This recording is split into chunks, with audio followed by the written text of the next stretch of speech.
Bonjour tout le monde, aujourd'hui une vidéo sur fond de féminisme. Oh là là là là, qu'est-ce que j'ai fait comme erreur, je sens que je vais me prendre beaucoup de dislikes pour ça. Donc aujourd'hui on va parler des inégalités hommes-femmes dans le football, on va parler de ce qui intéresse le plus les gens, les salaires. Donc j'ai décidé de vous prendre les joueuses les mieux payées du monde et vous verrez que leur salaire, même si c'est les plus payées, les plus riches footballeuses du monde, comparé aux hommes, c'est vraiment de la rigolade. Donc à la 5e place, c'était Laure Boulot, puisqu'elle n'est plus joueuse, avec à peu près 12 000 euros bruts par mois. Donc elle était joueuse au PSG et elle était quand même, par rapport aux footballeuses en général qui tournent à 4 000 euros bruts, relativement bien payée. Puis vient Abby Wambach des États-Unis qui elle est payée dans le championnat américain 13 000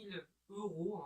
J'ai converti ce qu'elle touchait en dollars, donc 13 000 euros par mois. Puis vient Wendy Renard de Lyon avec à peu près 15 000 euros bruts. Donc une fois que vous avez retiré tout ce qu'elle doit payer comme cotisation, comme taxe, machin, je pense qu'il doit lui rester aux alentours de 8 000 euros net par mois. Ensuite il y a Morozane, je crois que ça se prononce comme ça, pareil aux alentours de 15 000 euros par mois, qui elle aussi vient de Lyon, donc elle est assez bien payée, mais quand on sait que c'est un des plus gros salaires de Lyon, et qu'elle ne représenterait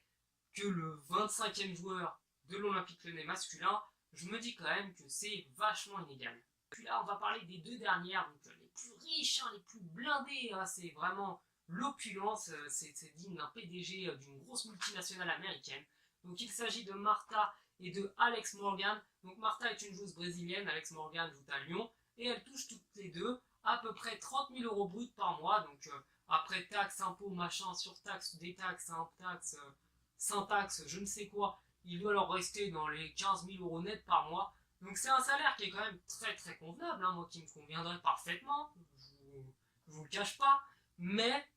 c'est là où je voulais en venir. Et bien par rapport aux joueurs de football, quand on sait qu'en Ligue 1, un joueur est payé en moyenne 75 000 euros bruts par mois, donc c'est une moyenne, il y a des joueurs bien moins payés et d'autres bien mieux payés, comme Neymar, comme Cavani, Di Maria, etc. Donc je me dis quand même que si avec 30 000 euros par mois, c'est la plus riche du monde, et qu'elle ne serait que dans la moyenne basse des hommes, parce que c'est la moyenne basse des hommes, je me dis que c'est quand même vachement gonflé, mais là où on peut nuancer, c'est que je sais, j'en suis conscient, que les championnats féminins rapportent moins d'argent que les championnats masculins, qu'il y a moins de droits télé, qu'il n'y a pas tous les contrats de sponsoring, qu'il n'y a pas tous les maillots qui se vendent avec leur nom, qu'il n'y a pas les spots télé, donc qu'il faut que la joueuse ait coté, machin, tout ça, mais c'est quand même pas très juste, je trouve, que dans un club de football, eh bien, des joueuses comme Lyon, qui mettent Lyon en avant et qui font la célébrité de l'OL, ne gagnent pas autant,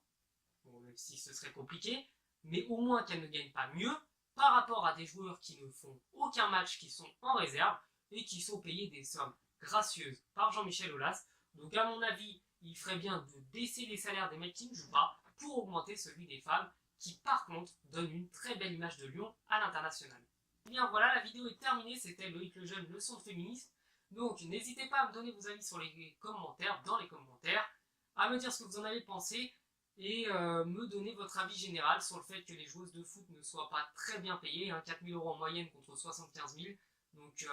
donnez-moi votre ressenti sur ça, et puis je lirai vos commentaires avec attention, et je tenterai, même si souvent je le fais, de répondre à tout le monde. Ciao!